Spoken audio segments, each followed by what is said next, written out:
Signor Sindaco, c'è tanta voglia di Catalogna in queste ultime ore in Friuli, si riscopre un qualcosa, però come sempre sono gli altri che ci danno il sasso per cominciare l'iniziativa.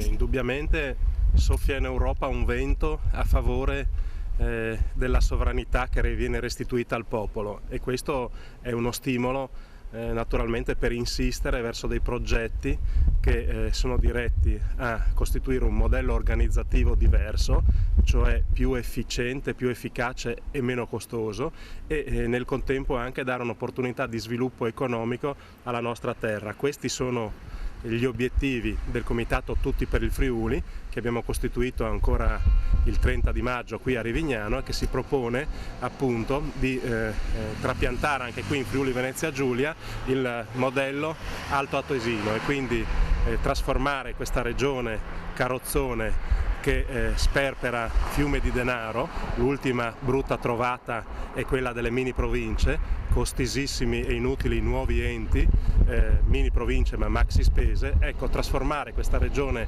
carrozzone in due province autonome, la provincia autonoma del Friuli e la provincia autonoma di Trieste, proprio come in Alto Adige c'è la provincia autonoma di Bolzano e quella di Trento. Insomma, è un progetto che si può fare secondo lei, oppure la mentalità ottusa, i campanili che sbucano come sempre dietro l'angolo, alla fine c'è il rischio di perdere tempo e non ottenere i risultati?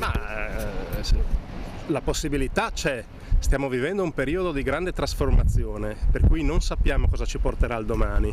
Anche la sovranità del popolo friulano è messa a rischio. A me piace utilizzare la parola sovranità più che autonomia o indipendenza, perché la sovranità, lo dice la Costituzione, appartiene al popolo. È un bellissimo principio, purtroppo poco concretamente attuato, e noi invece riteniamo che la sovranità debba essere restituita al popolo.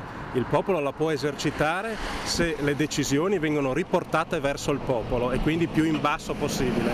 Il luogo dove è la massima espressione della sovranità popolare naturalmente è il comune, dove davvero il cittadino può essere protagonista dei suoi destini, e quindi diciamo così, l'opportunità c'è per fare qualcosa di buono davvero per la nostra terra. Naturalmente gli ostacoli sono tantissimi, ci sono innanzitutto i partiti, alcuni partiti che vedrebbero perdere il significato e potere, che hanno vissuto dalla divisione del popolo, famoso concetto del dividi et impera, inaugurato ancora dai Romani, ben esercitato dagli Asburgo, esercitato molto male dalla partitocrazia negli ultimi anni, e quindi ci saranno diversi ostacoli. Uno sono i partiti, un altro ostacolo alla realizzazione di questo buon progetto è anche, diciamo così, una mentalità pericolosa che caratterizza parte di noi friulani, e che quindi, diciamo così,